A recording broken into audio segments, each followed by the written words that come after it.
Hi Summoners, and welcome back to another episode of ProGuides OP Pick or Ban, now on patch 11.3. These are champions that are a little bit overtuned for one reason or another, so they have the power to affect your games more than they otherwise should.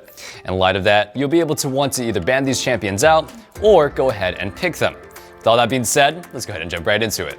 Starting things off in the top lane, we have Darius. With so many of their items taking a hit this patch, most bruisers are dropping a good amount in power, which means that tanks are even going to be more in the meta than before. Since Darius already auto-wins tank matchups, and at the very worst could go even against bruisers before, this should be good news for him. You're going to have a better chance of getting an early lead in lane, and as pretty much everyone should know by now, that means you can easily snowball your lead into easily won teamfights. Darius isn't a super complicated champion either, just make sure that you're always aiming to hit the outer part of your Q, even if you have to use your Ghost or Flash to do so.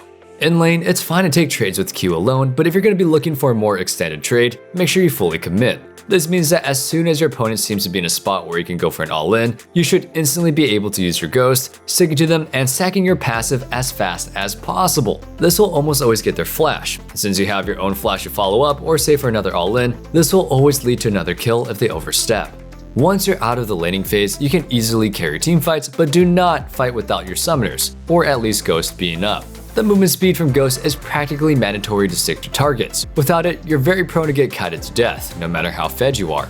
The build that we present is a little bit of a change-up. Since Sterak's was hit with the nerf, we recommend going Black Cleaver second, which gives you more damage but a little bit less survivability. But when you're playing an OP champion like Darius, it's not like there's much chance your opponent can kill you anyway. Later in the build, you'll pick up Gargoyle Stoneplate to make up for the lack of Sterak's shield. Do note that while this build we think is generally the best, it's not set in stone to be the best in every game. If you're super confident that you won't be bursted down, you can still go Sterak's, but just put it later in the build like Stoneplate. Darius is such an incredibly frustrating champion to play against, mostly due to how one mistake can completely lose you the lane. Even just having your flashes survive early can lead to a string of deaths as he ghosts on you on cooldown with not a lot of counterplay in sight.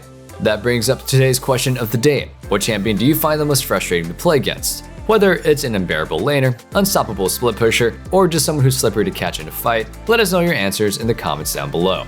Malphite easily makes the list for pretty much the same reason Darius did. Since bruisers are nerfed, he stomps them even harder. And since tank matchups are basically just free scaling lanes, Malphite takes the cake as the best one. This is simply due to the fact that his ultimate is OP for CCing and setting up his team to kill high priority targets. Not only is Malphite strong, but he's really easy to pilot during laning phase, even without building AP, as your Q does a ton of damage as you rank it up. The movement speed steal allows you to easily run away or chase your opponent down if you need to. If you're against an auto-heavy opponent, E makes it so they practically can't trade back at you. So much so that it's rare to even fully lose your shield, much less any of your actual health bar. Once you have your ultimate, you can look to solo kill your laner if you poke them down with Q enough, but if they're playing too respectful, use your rock solid pushing power and your W and E to shove in the minion waves back, and look to either roam mid or TP bot and make a play for your team.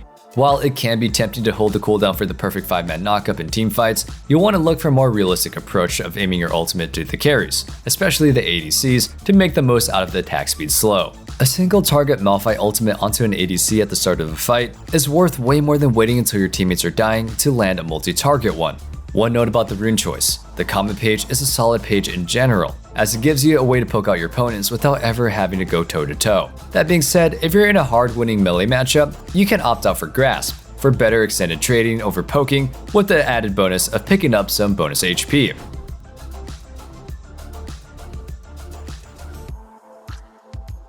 Moving on to the jungle, our first pick is Kha'Zix. With power spikes like Olaf and Kayn suffering in the Gore Drinker and Sterak's nerf, Lethality Ka will once again be the top tier OP pick. While his early Claire is just a bit slow due to him lacking consistent AoE DPS, the Claire is healthy, and he has a decent 1v1 potential, especially when you have the element of surprise. Once you pick up a kill or two, you can easily snowball the lead. Use your incredibly strong single target damage to invade, bullying your opponents out of their own jungle, or just killing them altogether. Your Q gives you the ability to solo Dragon, so if you ever clear out all your camps and your lanes are pushed up too far for you to gank, solo a Drake instead of wandering around without a goal in mind. As the game goes on and you start picking up items, you'll easily be able to one-shot the squishy targets, making it especially hard for the enemy support to wander around the map on their own to establish vision. Make sure that you pick up an Oracle's Lens and always have a control ward with you so you can go ahead and control vision yourself and constantly make picks on targets rotating through the jungle. In teamfights, your evolved W will allow you to provide utility until you can finally find an opening to leap in and bring down the target. Between Duskblade and your ultimate, you will have several stealths to navigate the fight. Don't just instantly auto-attack after using one of your stealths. Instead, wait out into the full duration to allow your cooldowns to come back up. The jungle has been ruled by the same 5 or 6 champions for what feels like the last several months. And like Kha'Zix, since other early game picks are suffering from the item nerfs, Hecarim will be bouncing back on the top 2 spot. With that early game competition out of the way, he's practically unmatched in both how quick and healthy his Claire is. Focus on power farming early, and only look for ganks when an opponent is overextended enough to allow you to get behind them with your E. If there are no lanes for you to gank after you Claire, it's better just take a reset and spend your gold. Once you get your ultimate, it becomes so much easier to force ganks, as you can use the fear from it to push them to the side of the lane, and then use your E to shove them back even further. In teamfights, you'll want to use the same combo: E to close the gap, ult to split up the enemy team, and use E to shove the priority targets into your teammates to make a quick and easy pick. Despite being a bruiser, with your W's ability to turn your team's damage directly into healing, you can easily soak up the entire enemy's fire, functioning as sort of a drain tank. Hecarim has been long considered a top-tier jungler, but despite that, he hasn't received many nerfs. As long as Riot refuses to touch him, he'll continue to be a top-tier pick that you could go ahead and use to abuse or climb. If you want to learn to make the most out of the OP picks like this, visit us at ProGuides.com. Our coaches there can teach you to play the horse like a challenger.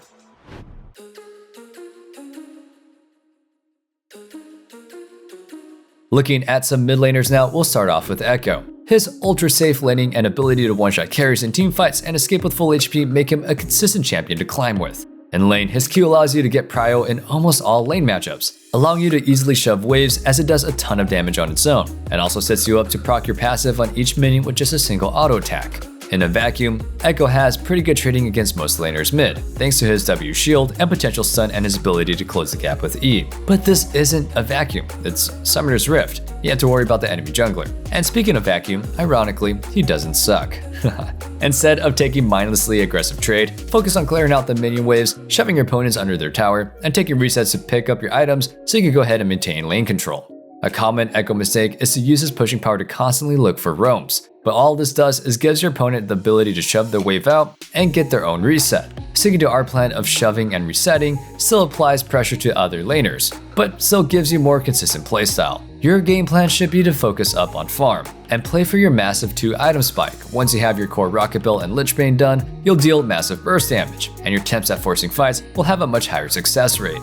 In teamfights, you'll want to come from a flank over a wall as soon as you can. That way you can go ahead and set up your W without the enemy team noticing you. Once you let your E roll in, pop Rocket Belt and chase down a squishy carry. Even if you have to ult back to safety before you can finish them off, the burst from one combo should be enough to bring them low enough so that they're too scared to help their team in a fight. Our second mid laner is Anivia. Yeah, she was nerfed this patch, but it was more like a slap on the wrist than anything significant. She's still gonna have the same relatively weak but safe first few levels of the game. She's still gonna have the strongest wave clear in the game when she has her ultimate, and she's still gonna have insane damage in teamfights when she hits that late game.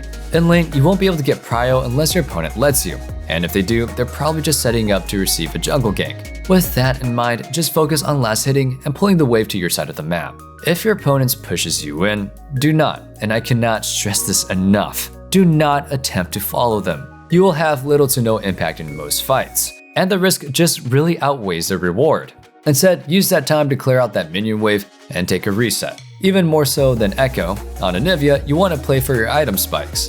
Thankfully, she has nearly instant wave clear on practically no cooldown. It's very easy to sell out games, even when super far behind, allowing you to soak up all that farm in the world until you're strong enough to carry those fights.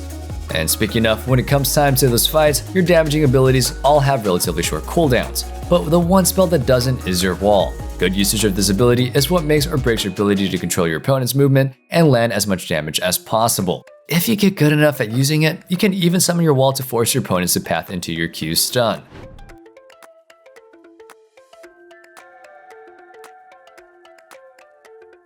Now shifting our focus down to the bot lane, our first ADC is Jhin, which at this point shouldn't be a surprise to anybody at all. While most champs focus on either bowling the lane or scaling into a super strong late game carry, Jhin is blessed with the ability to do both, and for whatever reason, Riot still continues to do nothing about it. At this point, I'm starting to feel like he's just the Darius of ADCs. His Q makes up his lack of pushing power via autos, and has the added bonus of doing a pretty big chunk of damage if it kills minions before bouncing on the enemy laner. W's root gives you a little bit of a hard CC, but since it's pretty hard to land on your own, you generally want to save it to follow up on an ally CC, unless you have no other choice. Some Jhin players prefer to ignore traps until they're forced to put a point in it, opting to just max Q and W since they're more actually likely to do damage in fights. But as always, we recommend putting a point in E at level 4. The added lane control from trapping brushes and the ability to spot and slow down the enemy jungler for the coming gank just proves to be too valuable. Your ultimate gives you even more utility, allowing you to take parts of fights that you couldn't otherwise reach. This can be used to set up an ally to make a catch on an out-of-position enemy or finish off an opponent that barely escapes from a fight.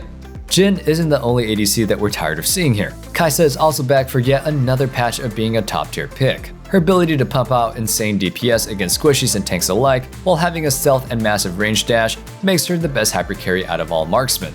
Aside from her ability to escape threats on her own in fights, another advantage of Kai'Sa over the other hypercarries is her laning phase. While Jinx and Kog'Maw generally have to wait for a couple of items to start going aggressive, Kai'Sa's extended trading in lane is strong right from level 1, especially when paired with a support that can engage fights with CC, like Leona or Nautilus. During early laning, Q's main use will be helping you shove the wave in. While it also takes part in your trades, it isn't super impactful until you evolve it. And once you do, however, the burst of damage is huge if you position so that none of the missiles are wasted on minions. W can be used to scout out bushes to make sure that you aren't being lane ganked, but more importantly, it can provide a huge burst of damage and add a couple of stacks to your passive to the enemy laner. That said, it has a small cast time and travels relatively slowly, making it really easy to see coming, so make sure that you're using it right after your support lands some CC.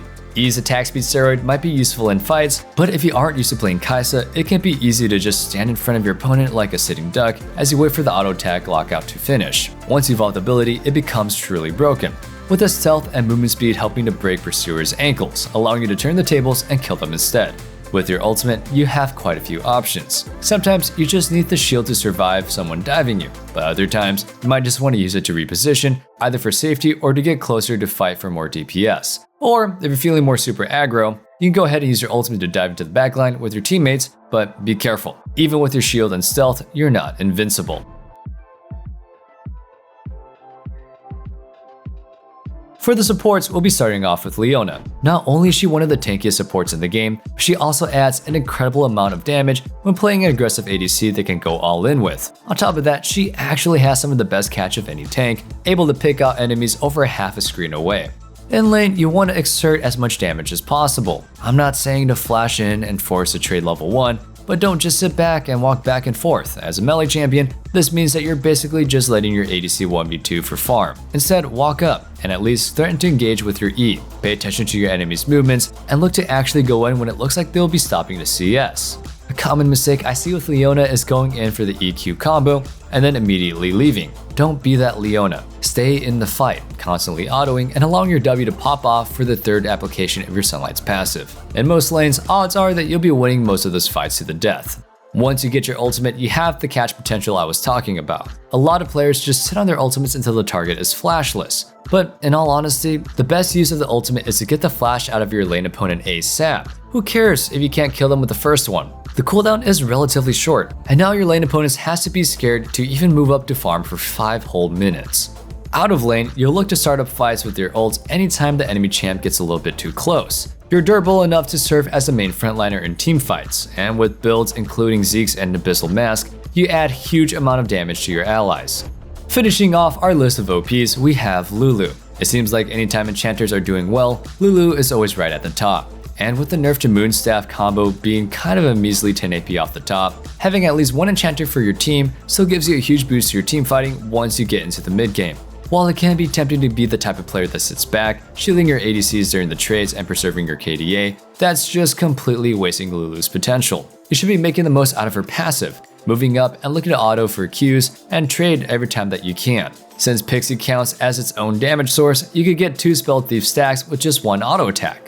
When it comes to using your W, the general use will be putting it on your ADC or a melee champion that needs some movement speed to engage, but sometimes you'll just want to stop and just put some thought into it. If there's a diver like Hecarim, Camille, or Yi on your backline, the polymorph can completely stop their plans and allow your team to easily blow them up before they can take out any of your carries. In lane, you can use your E or Q to harass your enemies, but as you transition to teamfights, E becomes much more valuable for the ability to shield allies. That said, it's not a rule that you must follow all the time. The fact that it just reveals stealth enemies means that throwing an E on a champion like Vayne or Kha'Zix can completely remove their ability to outplay your teammates in a fight. Lastly, like the rest of her kit, her ultimate can serve a couple of purposes. Most of the time, you'll just be able to use it to protect your carry that's just being jumped by an enemy team, with a knockup and slow helping provide a little bit of a pseudo peel while the HP saves them from being bursted down. However, it can also serve as a more aggressive tool in fights. The knockup from your ultimate can be layered on an engaging teammate, like Malphite or Hecarim, to layer the CC, and the slowing aura gives your frontliner sticking power to prevent enemy champions from escaping. One quick note about the rune choice here. Font of Life is really good in general, since your Q, W, and R all proc it, giving your allies a lot of uptime on your staff and Arden. That said, if you're against a super aggressive all-in lane, or a lane with a ridiculous amount of poke, you can opt out for bone plating or second wind if you need to.